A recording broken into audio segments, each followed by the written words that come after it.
Bonjour les amis, alors je vais vous faire quand même une petite vidéo sur le grenat bleu. Donc en fait le grenat, si vous voulez, il a à peu près cette taille. Voilà, j'avais trouvé cette pierre qui représente bien à peu près le grenat comment il est.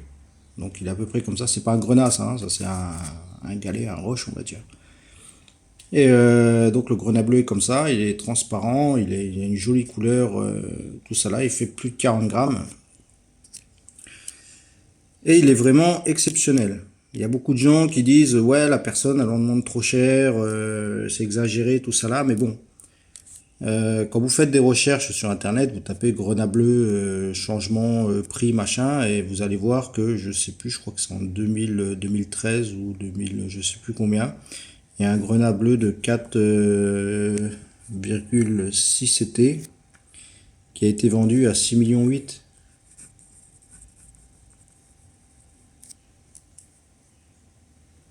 Vous voyez? Et pour trouver une personne qui met 6 millions pour un grenat comme ça, faut la trouver, hein. Ça c'est quoi? C'est 1% de la population, hein. Donc faut vraiment chercher. Là, la personne qui a trouvé ça, elle en demande, je crois là, doit être à 1,3 million. Il y a beaucoup qui disent c'est exagéré. Moi je dis c'est exagéré, oui et non. Après ça dépend. C'est vrai que quand t'as pas les moyens que tu veux l'acheter, c'est exagéré. Mais si tu as les moyens et que tu peux l'acheter, c'est pas, franchement, c'est pas exagéré, hein, parce que ça, une fois que c'est taillé, le prix au carat, c'est énorme, hein. Donc la pierre, tu vois bien, hein, là déjà tu as 4 CT pour 6 millions 8.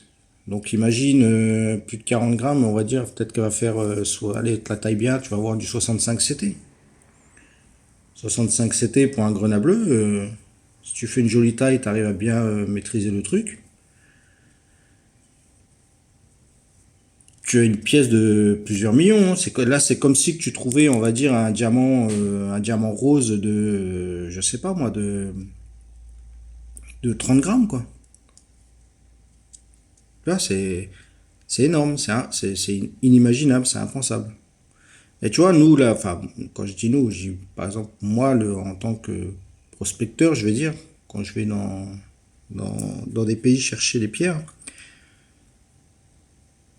ça fait quelque chose de trouver, enfin, de rencontrer ces gens qui trouvent ce type de pierre-là et de les avoir dans les mains. Parce que quand tu as une pierre comme ça dans la main, tu te dis, tu as peut-être la seule pierre de ce type dans les mains au monde. Au jour d'aujourd'hui, tu es la seule personne qui a ça sur la Terre. Donc c'est vraiment impensable. Tu peux même pas imaginer le prix que ça peut valoir. Mais il faut trouver la bonne personne. Comme je vous dis, par exemple, un achat comme ça, c'est 1% de la population qui pourra se permettre d'acheter ça. Donc si tu as un truc comme ça et que tu vas voir toutes des personnes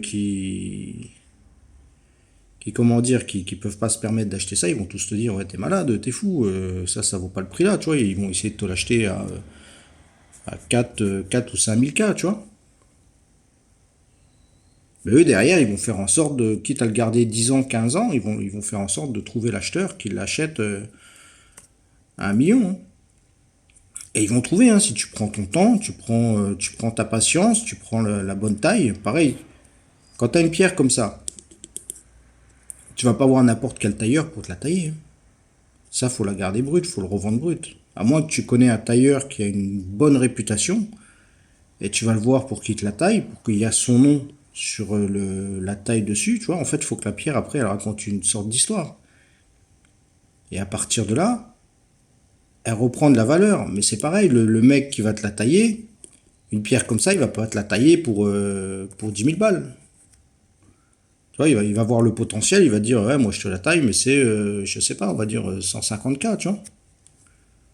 Parce qu'il sait que derrière, il y a un potentiel énorme. Autrement, il va te dire, moi je te la taille, et une fois que tu la vends, je prends un pourcentage dessus.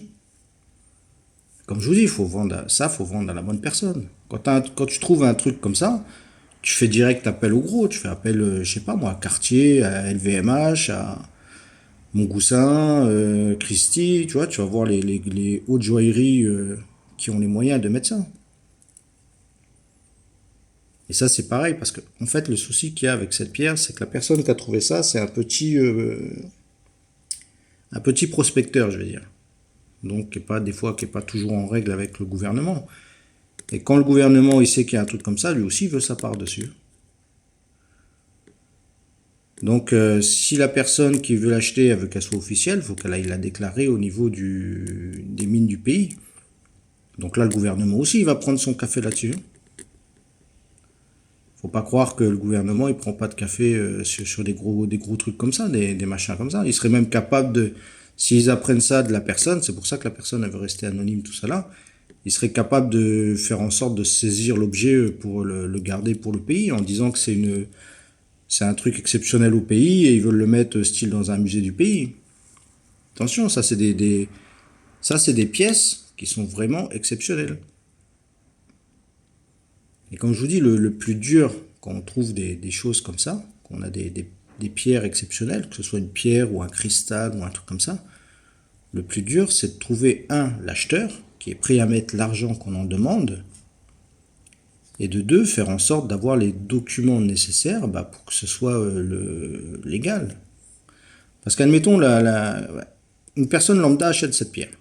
Donc elle achète le grenat bleu de plus de 40 grammes.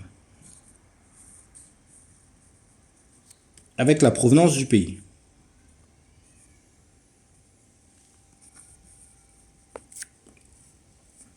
Elle va dans une salle aux enchères et elle le met en vente. La pierre, supposons, elle est vendue aux enchères, elle est à 50 millions. Avec la provenance du pays. Le gouvernement, là, qui va entendre parler de ça, vous croyez pas qu'il va dire, attendez, une minute là, vous dites ça vient de chez nous là. Et nous, on n'a aucun document que cette pierre-là, elle est de chez nous. On n'a aucun document qu'elle est sortie du pays, que les taxes ont été payées, Vous voyez ce que je veux dire? Que les taxes ont été payées, que les droits d'exportation, les droits de douane, tout ça, ça a été réglé. Il n'y a rien, il n'y a aucun document. Nous aussi, nous, on doit pouvoir récolter les fruits de ce truc. Ça rentre dans le PIB du pays. Est-ce que vous comprenez maintenant la complexité de certaines pierres? Donc quand vous avez des gens qui veulent vous vendre, parce que souvent là, je vois des trucs sur internet, des trucs de malades, des alexandrites, des émeraudes, des saphirs, des trucs de, je sais pas, on va dire 17T, 15CT, qui vous vendent ça 5000 balles. C'est pas possible. Des trucs top, hein, transparents et tout. Hein, quand je vous parle toujours de bonne qualité. Hein. C'est impossible. Quand vous connaissez les minéraux, la cristallisation, tout ça là, vous savez que quand vous avez l'habitude d'acheter des pierres, de voir dans les pays ce qui est proposé, les qualités que le pays produit, tout ça là, vous savez qu'il y a des choses, quand vous voyez certains trucs, c'est impossible. Ça peut pas être possible. Là, j'ai vu un autre truc, là, il y en a un qui est venu discuter avec moi. Ils vendaient des aigues marines, franchement top qualité, hein, belle cristallisation, des trucs, vous les taillez, l'aigue marine, elle vous fait dans allez, 300 € le CT, je veux dire. Et le mec, il vous vend le gramme, le brut, le gramme à 2 dollars. 2 dollars le gramme. De l'aigue marine. Qualité cristalline, top. C'est impossible. Donc j'étais discuté avec lui comme ça, juste histoire de savoir quoi. Après il me dit ouais, il envoie par FedEx ou BHL. Je sais plus, l'envoi c'est pareil, c'est du 25 ou ouais 25, 26 € l'envoi. Mais tout ça c'est de la couille. Et il y en a plein qui se font avoir, donc ils envoient le poignon. Et résultat, quand ils envoient l'argent, et soit ils reçoivent pas le truc, soit ils reçoivent des choses comme ça. Vous voyez? Parce qu'après, le mec, j'ai essayé de le baiser. Je lui ai dit, écoute, si tu veux qu'on fasse business, on va faire un truc. Tu me fais par PayPal. Comme ça, tu m'envoies l'argent, ton argent est bloqué. Et une fois que je reçois le colis, je regarde, je vérifie la qualité. Et si c'est bon, j'ai à PayPal de débloquer l'argent et de te l'envoyer. Et là, il me dit, ouais, mais PayPal, ça marche pas dans mon pays, machin. Je dis, ouais, c'est bien. Je dis, bah tant pis, on fera pas affaire, hein. Enfin voilà, c'est pour vous dire, faites toujours attention, quoi. Et quand on vous propose une pierre à plusieurs millions, n'allez pas saliver en vous disant, ouais, super. Posez-vous la question, est-ce que vous êtes capable de gérer un tel objet? Est-ce que vous êtes capable de le vendre? Parce que c'est pareil, il y en a des fois, ils font des formations, vous savez, où est-ce qu'ils vous disent, ouais, vous passez, par exemple, t'es au RSA, tu vas faire sa formation, tu touches 10 000 cas. Dites-vous aujourd'hui, les gouvernements, là, par exemple, vous êtes une personne qui fait, je sais pas, on va dire, allez, 1800 balles par mois. Supposons que vous achetez des minéraux, vous achetez pour 400 balles. Tous les mois de minéraux. Donc vous avez une belle collection. Et dedans, vous réussissez à choper des pierres vraiment exceptionnelles, tout ça. Et après, vous voulez vendre votre collection, admettons, votre collection est estimée à 150 000. Du jour au lendemain, vous touchez 150 000 sur votre compte. Vous imaginez pas, enfin surtout en France, hein, la paperasse que c'est pour justifier ça. D'où vient cet argent? Comment vous l'avez eu? Comment que ça se fait que l'administration fiscale, depuis tout ce temps-là, elle n'a pas pu, vous n'avez pas déclaré cette somme, patati, patata, nanana. Vous voyez? Parce qu'une fois que vous faites des gros sous, vous attirez le regard. Et une fois que vous attirez le regard, il faut justifier d'où vient cet argent. Vous voyez la complexité du truc? Enfin, c'est sûr, comme je vous dis, c'est surtout en France, hein. Franchement, si vous voulez faire une entreprise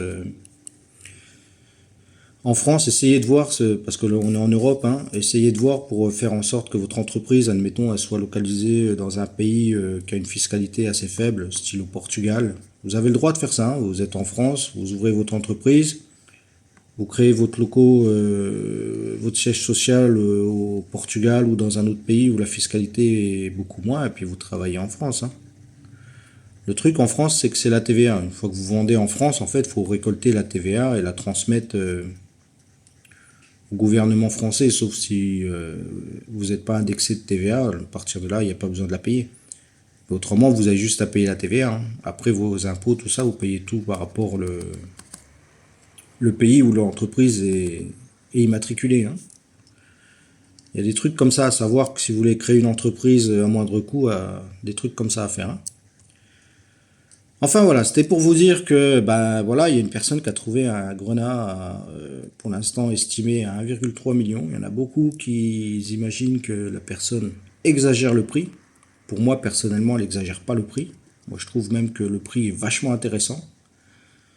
Après, si j'aurais 1,3 million, est-ce que j'aurais acheté? Je sais pas, parce que ça, c'est une pierre, on va dire, c'est comme si que vous avez un tableau, un Renoir ou un Picasso ou un truc comme ça chez vous. Un tableau, je sais pas, admettons à 1,2 million.